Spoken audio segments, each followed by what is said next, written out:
And we talk about lawyers versus algorithms, the battle for the future of IP. Actually, it's not really a battle. If you say battle, that gives you an idea whether there's a chance for us to fight back against algorithms, and there's no chance, believe me.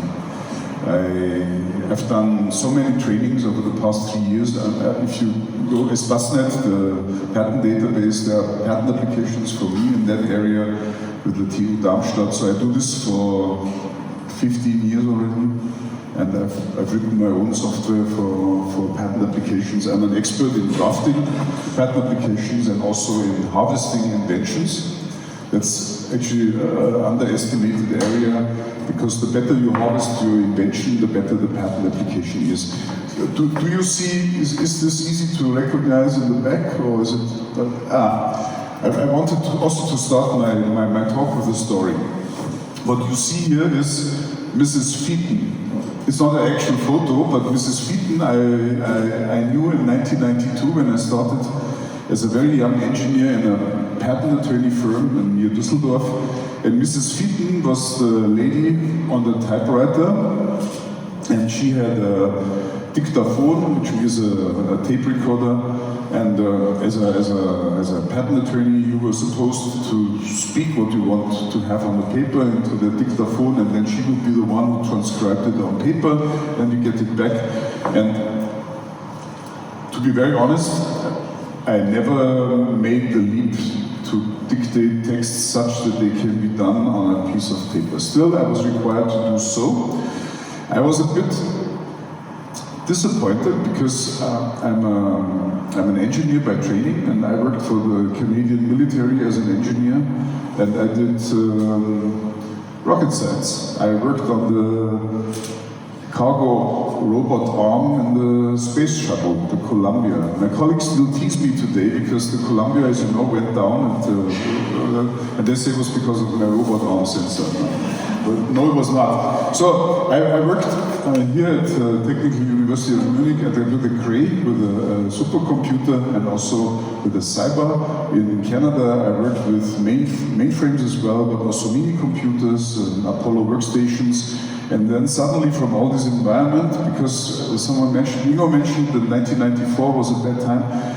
I was available on the market in 1992, there was a recession in Germany, and I sent out 500 job applications, and I got about exactly 2 replies. One was for a patent attorney, the other one was for a PhD program, which I tried out, but I stopped after 2 months. So I wanted to become a patent attorney. And then I was suddenly, from a high-tech environment, thrown to the arms of Miss Featon. And she was always upset with me. Number one, because of my Bavarian sound when I dictated into the dictaphone, and also because she always had to redo my things. And I always suggested, there's a computer in the basement used for accounting. Why don't I use that computer and then I write at least my claims? So no, I was not allowed. And then that was the answer. Computers, what? Maybe in our next life. That was 1992. It goes without saying that internally I have resigned from that job on the same day when I heard this, because it cannot be. And since then, I'm involved into automation of patent attorney's life. It's now 33 years. And as said, I believe AI is something that has changed our life as patent attorneys already. And if you're not using AI in your daily life as a patent attorney, something is very wrong. Because in average, from my several hundreds of trainings, I can say that you will double your speed, the work speed, double. And I come back, I have data brought with you, but first I wanted to introduce you into the thinking that is behind the future of our profession. As I'm a patent attorney, but I'm also a supplier to others. So let's look into that. Let's do some history first. And I wanted to give you a review of what I have seen in the past 33 years when it comes to our profession. A typical domestic IP prosecution case in the old times looked like that. You had a domestic law firm, the client gave an order, the order was given to an employee, often by the Bürovorsteherin, then the report came back, the law firm did something at the domestic IP office, and then come back, and then the report. So this was the cycle, and all the different colors that you see here represent one area that over time was taken away from domestic law firms. And if you are new to the profession, and I've seen a few young people here, I believe for you this is important to see the development. And what we see now with AI is just a logical extension of what we have seen in the past 30 years. And I believe that resistance is futile, to say it in Star Wars language. So, typical foreign prosecution case in the old times was like this. The order came from the local client to the domestic law firm to the foreign associate does something in a foreign IP office, and back goes the thing. So it was always back from, and the domestic law firm was here like a bottleneck, I would say. And this is a book I recommend, Jim Collins' Good to Great. It's about confronting the brutal facts. And what I see is, in our profession, that 90% of the people are not willing to confront the brutal facts. And even if you're forced by law, they still try to escape. And again, futile. Let's look at the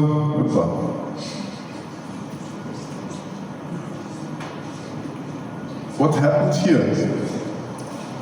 This is the Easter parade on 5th Avenue, right? 13 years apart. There's 1900. And there are lots of cars. 5th Avenue, the Easter Parade is still valid today. Where's the car? There's an internal combustion engine car in this photo. And the car is here. One car. Where is the horse? 13 years later, the horse is here. So in 13 years, the entire Manhattan was internal combustion engineized. 13 years. There was not, yes, there was a horse cart here. I don't know what it did there, but you couldn't. Later I have another example, and I will explain to you the difference. And then you would, by then either you find out why did this happen? Why was it suddenly that 13 years later every taxi in New York was an internal combustion engine car, when it was a horse cart? Let's go back. 1986, office computers come in. And then the office computers take away some of the work here. And I put a list here of all the works that are now done by office computers. And what shocked me most when I joined our profession as a patent attorney, that we charged 1 Deutschmark per copy made to our client. And also, each page that Mrs. Pheaton typed on her typewriter with a correction tape and so was also charged something like 5 Deutschmarks, or was it 15? I don't know. But I was shocked because as a student, you did your copies at the time for, let's say, something like 8 Pfennig, or maybe 12, but not 1 Deutschmark. So, and I also found out why my patent attorney was so upset when I suggested that we use computers for our work, because the Miss Pheaton was his money printing machine.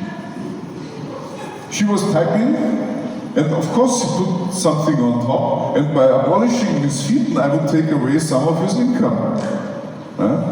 And that applies to everything. And of course, at that time I was only 26 years old, and I didn't understand, because I thought, why would I use something that is from the last century? No, it wasn't the last century. Something that is outdated when I can do much better. And the reason is very simple, because Miss Pheaton made him 3,000 marks, Deutschmark per month by typing. He made a profit on that. And at the time this was a significant income. So, from this part of the business, copy machine, word processing, dictation system, all email, if you send out a letter, there was a 20 Deutschmark surcharge for sending out a letter because there was some handling involved, right? So by abolishing letters sent, replacing them by email, you lose money as a patent attorney. So, yeah, do you now understand why I reap so much adversity when I try to introduce a computer into my firm? Or today, I receive aggression sometimes by introducing AI for patent drafting. It's not all that I thought it would be positively seen, right? But there are a certain number of people that can really get aggressive when I say, okay, use your AI, I can double your speed in patent drafting. And then I have a feedback, come on, you can't say this so loud because what my boss thinks now, we do twice as many patents on our own without outsourcing them. This is from industry, okay, yeah. So,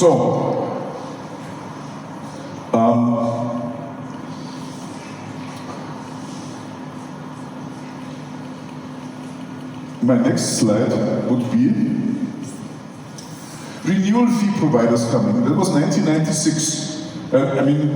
Omega Consulting Group is liaised with Dennemeyer. Dennemeyer is known for very reliable annuity service.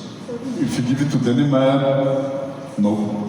I guarantee, that's what I know, no problem anymore with your renewal fees. And I say it because I mean it, not because they pay me a champagne or so. I really mean that. And then renewal fees before was all this involved, and I became a partner in a local Munich patent firm at the age of 30, and the main income from that firm was over the renewal fees. Because a renewal fee was something like a few $100s,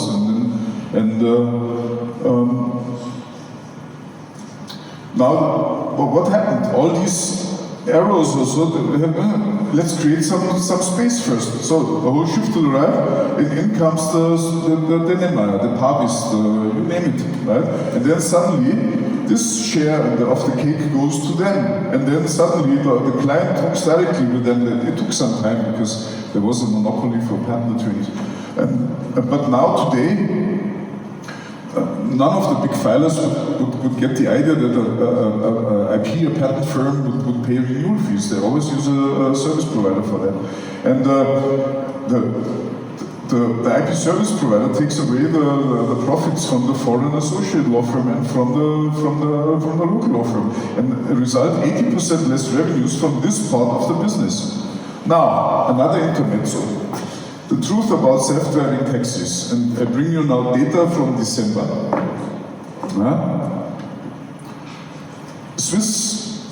Schweizer Rückversicherung, Swiss Re, examined 25.3 million taxi miles done with the Waymo. The Waymo is a bit weird looking here, but it's a taxi company for self-driving. No more driver here. You find a similar thing in Guangzhou, in China, but not only there.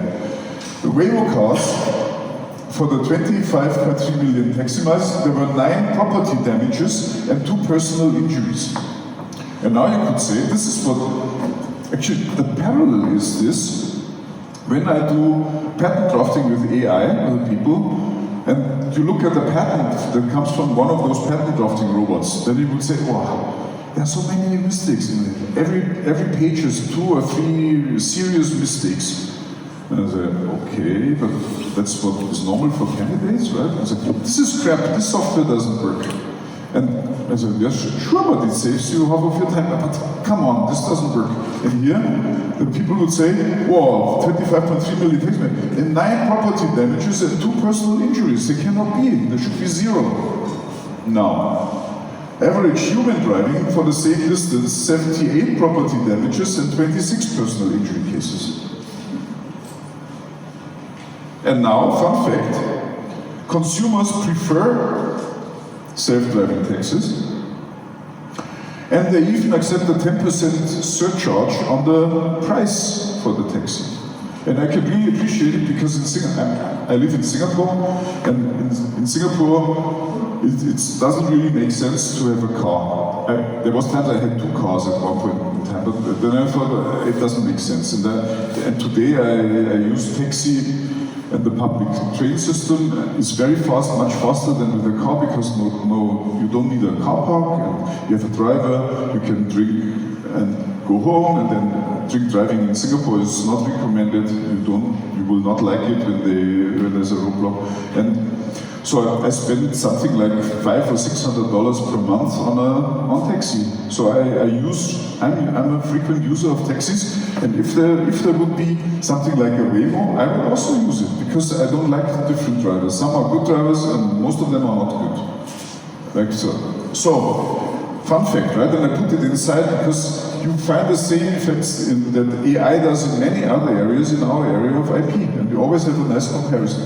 So then, 2010, freelancers start to work directly for our clients. That's what I saw. So the freelancers have taken that share from our business. The client directly orders the freelancer to do something, translation or patent application or whatever, and then 80% less revenue from this part of the business. Can you see our cake? Is a catastrophe, right? So the office computers, the IP service providers, the freelancers.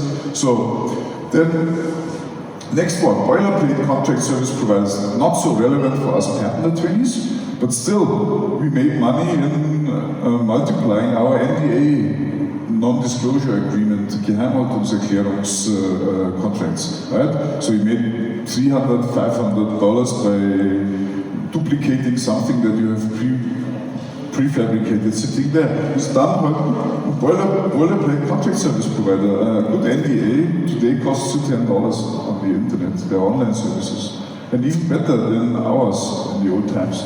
So, and I believe this is even worse for lawyers, because lots of company secretarial work is done with boilerplate contracts. So that share has been taken away. Right? 80% less revenue. So, and now is the time for a reality check. The slides that I've just shown to you, they are from 2018. I've given a talk in New York at the IIPS, International Patenting IP Pro Society. And I thought for today, because I was really looking forward to tell you more about AI, right? I said, why don't I do a reality check? And in 2018, the talk that I gave is still on my blog, the iplawyertools.com blog, and you find it in the public talk department, and it's there. So I cannot escape it. The slides are the same, and then a few other comments. The Waymo was not there, but the Roscouts was there. I made 3 predictions, and let's see where they went. The first prediction was the PCT national phase will be initiated via WIPO. That 7 years ago, there was a discussion ongoing that the applicants would no longer need a local representative to initiate the national phase from PCT. For those who don't know, there's an intermediate phase that would allow you to cover 155 countries with 1 patent application, but you still need to decide ultimately after 2.5 years from the first priority date where you want to have your patent, and that traditionally has been done by the patent attorneys, and WIPO was thinking of internalizing that one so that you can file your request for national phase at WIPO, and then only then would you engage a local representative. That was my first. My second prediction was robot patent drafting. I said in 5 years from 2018, 50% of all patent applications will be at least partly drafted by a robot. My third one was almost 100% of the translations will be done by robots. Now look back. Do we have national phase initiated by WIPO? No.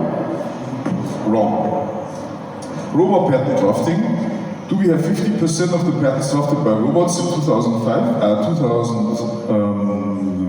5 years to 18, 23?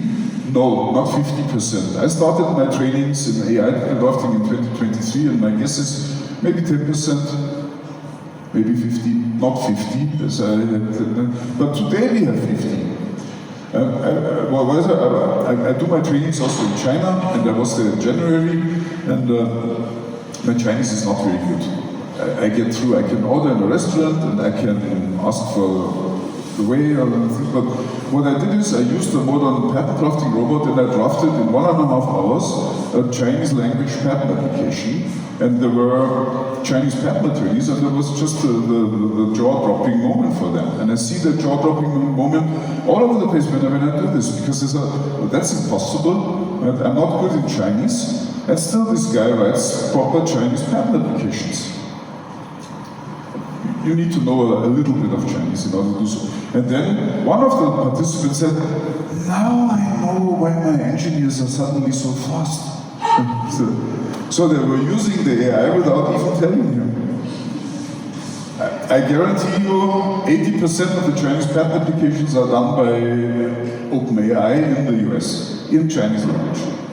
Because the Chinese, they don't have the same problem as we have.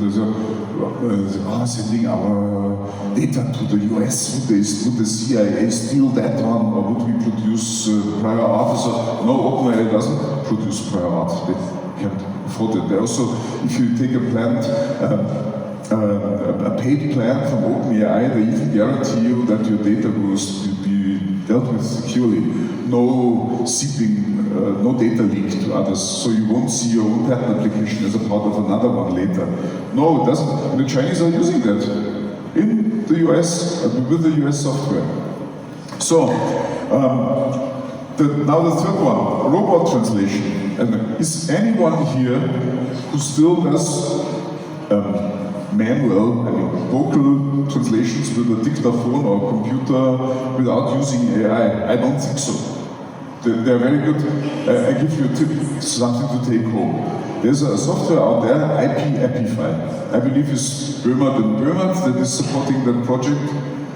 Very good, very good. I've used that software together with another software to translate a book, 400 pages from English to German. It took me 4 hours work time. 4 hours, and the translation was very good. I gave it to a lector, a proofreader, and he spent another maybe 6 days or so getting the fine print ready. But the main work, I would say 99% was done with Epify plus another software. In 4 hours, 300 pages, and in very good German. It will be published by Springer Grabler in October. It's called Innovationsoffensive für den Mittelstand. Jetzt erst recht. Later this year. Good. The PCT national phase didn't take place. I mean, okay, 2 of 3 of my predictions came true, very close. Now, wrong reaction is this. Because you can be part of it, it is very easy, very easy. And I give you today my IP industry prediction. In 2030, there will be 50% less PCT patent applications as compared with today because of AI translations. If you go back, why was PCT introduced? It was introduced because there were patent applicants who decided last minute, I want a patent in the US and in China and in Timbuktu and in whatever, and then suddenly you were confronted. Number one, there was this delay with the mail. Number two, delay with the translation because the patent offices only accepted patent application in their local language. So then they were sitting together, what can we do in order to get over this? And the simple was, oh, let's introduce an intermediary step that comes with extra costs, and we provide some extra value, which means we do an international search, and then you also have more security because you know better whether or not your patent later will be granted in all those national phases. And in very short words, you pay between 5,000 and 10,000 US dollars extra, and then you buy 1.5 years of extra time for doing all this. And this, I believe, will be reduced a lot. Simply because you can do the translations within no time. The same day, Chinese translation are done within 5 hours, plus the filing done electronically. So you need 1 or 2 days in advance, and then that's it. And you save between 5,000 and 10,000 US dollars. And the saving is so big that if you're a large filer, it makes sense. And what I can tell you is the AI translations, they're very good and very fast, will kill PCT ultimately. I will do a reality check in 5 years from now. Let me see. So now the next thing.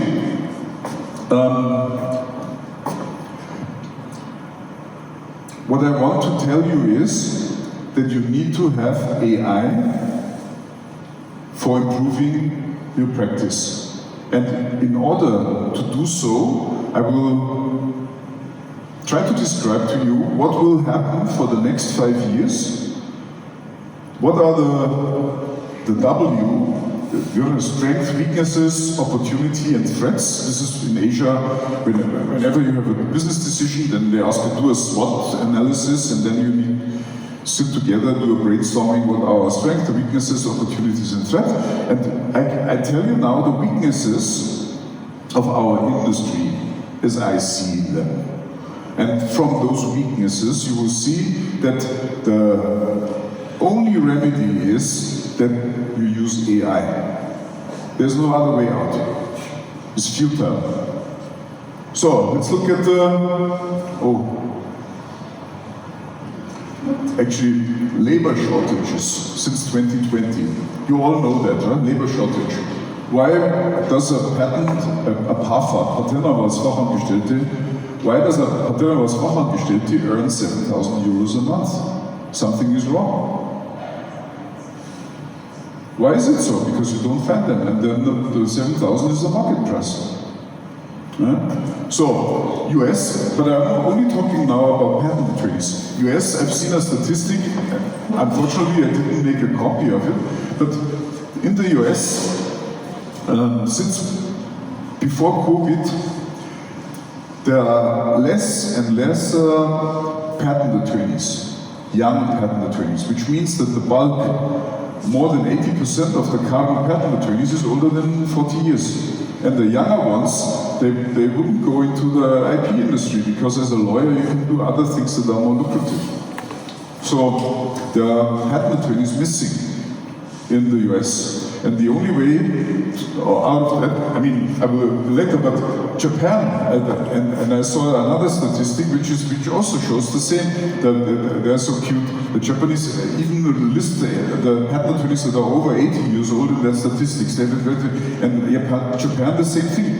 In 2013, there were only half the number of patent attorneys in the age bracket between 30 and 40 than between 40 and 50. So the Japanese patent attorneys, they have a general problem with the population. It's shrinking, and the patent attorneys are extremely shrinking. Then Germany. I inquired with the Patentanwaltskammer, the Chamber of Patent Attorneys, and they say the same thing. Since about the start of COVID-19, the number of newly registered patent attorneys went down from 100 per year to 30 per year. When I started in the profession in 1996, we were about 1,500 patent attorneys. 15 years later, 3,000. Today, 4,300. But now, since 5 years ago, with 70% less new registrations. And that's not because there's not enough work, because we have a lot of it. There are no people there. It's difficult to find a good candidate. So, these are the expected outcomes for the IP industry. More cost pressure from employees. I told you the 7,000 euro Patentanwaltsfachangestellte. Increased competition for labor and higher labor turnover. So it's very normal that there will be more change. People will change from one opportunity to the next one if paid better. Then the next one, greater risk of losing clients because of delayed service. Yeah, very simple. Next, Global economic slowdown. First we had the COVID lockdowns from 2020 to 2022, very expensive. Then monetary policy tightenings, interest rates hikes and money supply cuts by central banks since 2022, because there was inflationary danger, and then they brought up the interest rates, and now the times of negative interest rates are definitely over and they will not come back. And that created a global economic slowdown. Right? For example, expensive cars today are more expensive than 5 years ago because the monthly leasing rate is much higher than before. So that slows also the car sales. The geopolitical changes away from global rule-based international order, with more countries now prioritizing their own national interest. That's a bit eine Untertreibung, I would say, if you look what is currently going on. We even speak about tariff wars. So, we have weakened international institutions. Everything that with a W in it is no longer supported by certain countries and also certain thinking streams. So we have selective adherence to international law, which means that countries can do what they want, even if it breaks the law, and we have greater geopolitical competition.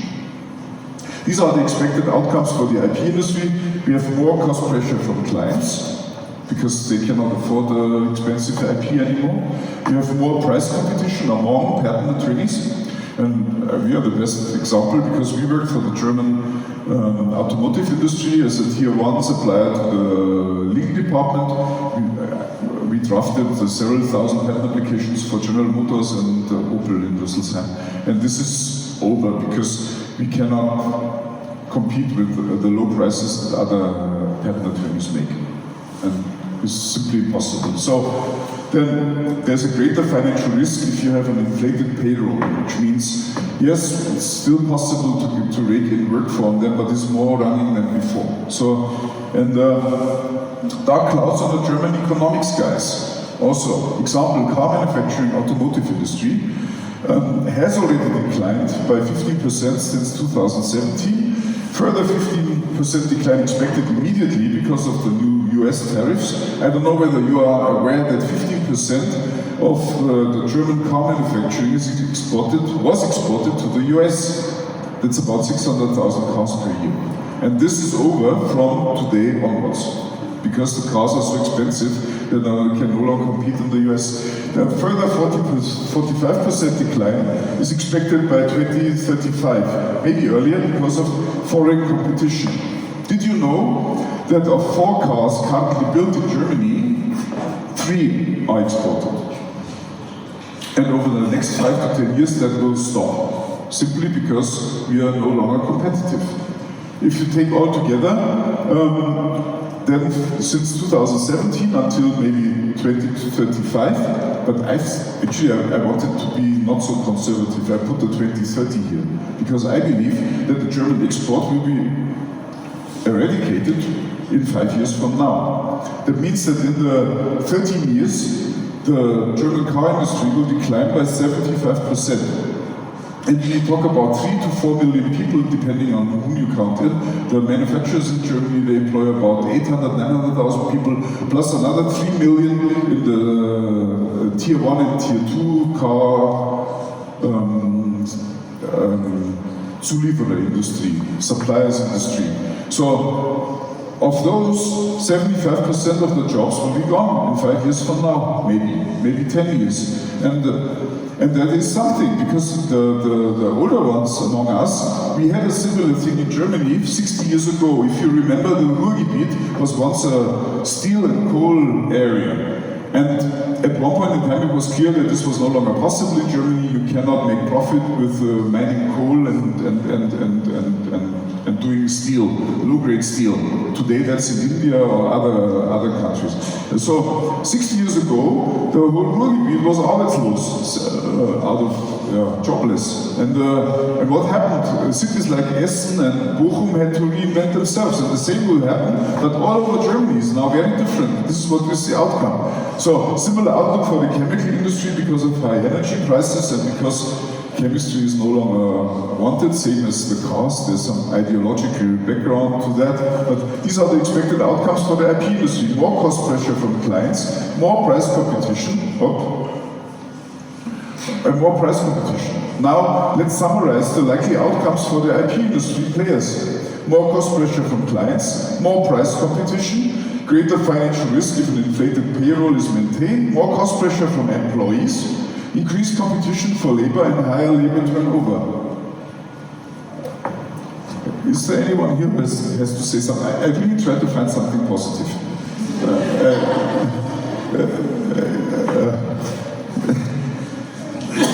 Greater risk of losing clients because of delayed service. And AI is a remedy for all these weaknesses. Okay, when I did the slides here, we had 200 plus, now we're stretching the 300 trainings. Partner trainings, and after 500, I've done 500 patent applications with the help of AI in our firm. So over the past 14 years, if you want to say. So AI didn't start for me when OpenAI was set up the ChatGPT, so we had that before. And in average, 50% time savings. Then 20% of the training attendees achieved 75% time savings. So there is a bracket of 5 patent attorneys. One will be 4 times faster than before the training. Now imagine if you can draft a patent application in 3 hours. Because a normal patent application takes me, or took me between, I would say, 8 and 15, for software maybe 25 working hours. And now, and you can believe me, I'm even faster than 4 times now. I'm incredibly fast. So, and what flexibility you gain with that? Because you don't need to look at, you get an invention disclosure, and then it was stretching your head, whom would I give this? Because it comes with some requirements from a technical point of view. Then you also depends on what the client wants. So there are also, I don't need to tell you that there are better and worse patent attorneys, right? So there are some that are better and faster and others are not. Example, recently spoke with someone about intermediate generalization problems at the European Patent Office. What? He said. I said, sorry, you've never heard of Zwischenverallgemeinerung? And what is a serious problem that you cannot pick certain features from the description and use them to limit the scope of protection of a claim to overcome some prior art. So the European Patent Office is very picky when you do that, and this is a colleague in my age, you know, if you can carry, I'm 60 years old, so a colleague in my age, and he's banking out into retirement. Would you give this guy a patent application? No, of course not. Let him do office actions, but please don't generate content. And now you're so flexible because if it's only 3 hours, then you sit down, I sit down myself, and I do this thing myself, because I'm very fast. Next one, 20% achieved no time savings at all, or they even lost time. So of the few hundred, roughly 50 have no advantage from using AI. And okay, I'm always try to help and be polite, and you can, with good training, you can get a very long way and get things done. And so even the slow ones would have at least better quality, because then the reference signs then are very consistent throughout the thing, which I find is an advantage, right? So, and also the terms used are the same. And then if you use AI, then the claims are usually better. You wouldn't have trivial claim features such that the conductive trace is made from copper, for example. One of the most trivial feature that, but you frequently see that, because they try to do a good patent application and I have a fallback. No, it's not a fallback position. But so these are the advantages. The biggest concern that I see is data protection and privacy. And only after that, is the concern from before, oh, my AI doesn't provide a perfect result. I said, yeah, sure, but you save 50% of your work time when you put in, I mean, it takes about, I would say, 2 hours to provide a first draft by AI, and then you spend another 2 or 3 hours in revising the draft and making it really good. And they would think that when they have spent the 2 hours for generating the input data, that the output data would be perfect. No, it's not, and it will never be. So that's my experience, and the biggest misunderstanding, I would do 100% of the work. But now something new came in. We have an EU regulation for using AI in our profession. And there are legal obligations. For example, we must do professional training for AI. And you need some proof that you have done that. In my case, I believe it's simple because as I look, I have written books about AI, I have patents for using AI for drafting patent applications, and I give courses since 3 years or 4 years, and then I do this. So for me, it's relatively easy to comply with this, but for the normal patent attorney, who normally, as I know, has a main interest, namely how to convert his work time into income. Right, and you wouldn't want to invest as much time as I do, because I by nature I'm an inventor and an innovator. So I get some extra joy out of doing new things, and but not everybody is like that. And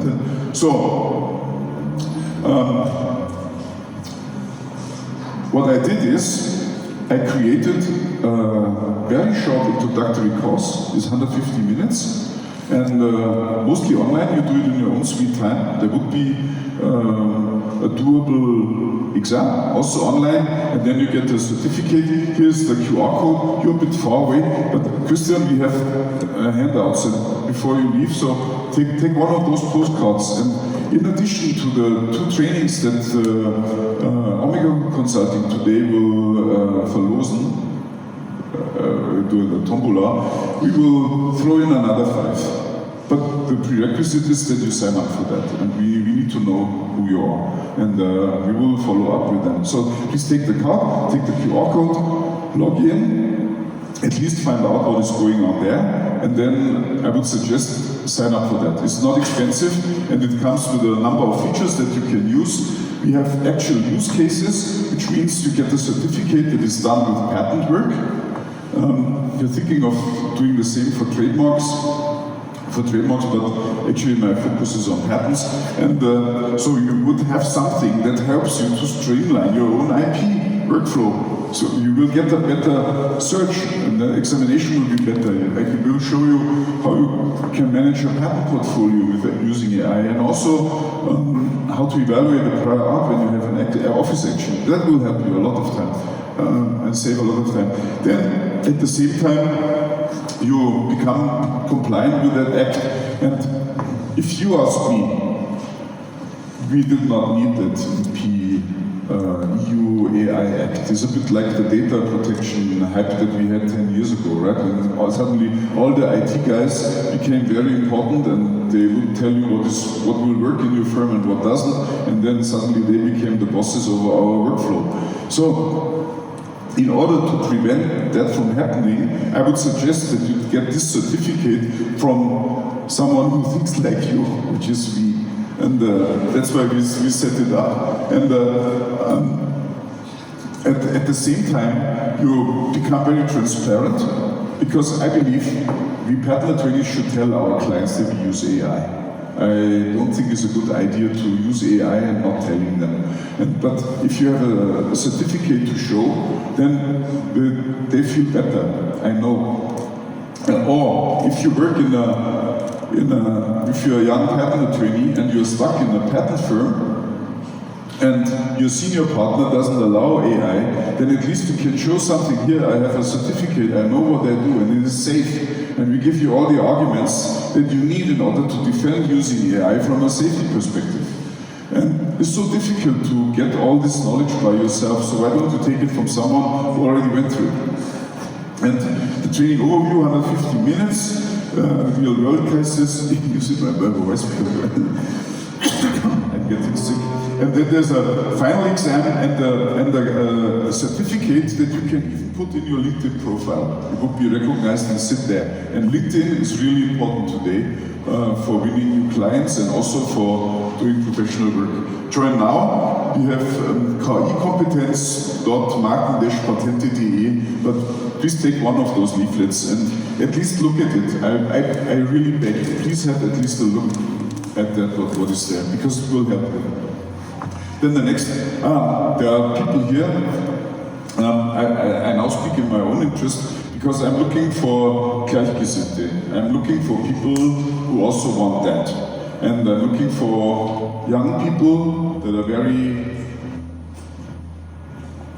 proactive and willing to go into that. And I can promise you we are a growing firm, and you can find on our job portal a way where you can put unsolicited job application. It means you just say, you express your interest, hey, can I talk with you? And we will come back to you. And we hope that we find people who do the same thing. What we can promise is we have 100% remote work, no more going to the office. And that's also something that comes with the AI and actually it all started with the internet, if you ask me. And then suddenly you can shift data back and forth and do other things. And the internet with the data manipulation, that creates the real foundation for doing 100% work from home, 100% remote work, and that allows you to integrate your job into your private life. I can tell you right away, work-life balance people have no place in our firm. They are all gone. So work-life balance for us doesn't exist, because we need to integrate what we do into our private life. That doesn't mean that we work 24/7, and we all have our day off, but it also means that even if you're on holiday, that you are willing to do some emergency work if needed. So, if that appeals to you, please go there. It's also on the leaflet, right, the QR code. And now, the three last things that sound so final and eternal, but here's my LinkedIn, please contact me. Then my blog, the IP Lawyer Tools, is here, and then my WhatsApp is here. Please don't be shy, send me a WhatsApp if you have a question after the talk. The talk is recorded, I put it on my website if Omega Consulting allows, so actually I didn't ask. Yeah, so, but then you can look at it again and say, Martin, 5 years ago, you said that 50% less PCT applications because of the automated translations. So, I will do a reality check, and then we see if it's 50% less or only 30% less. Yeah. Okay. So that's it. If you have questions, please speak up. I'm willing to, as long as needed.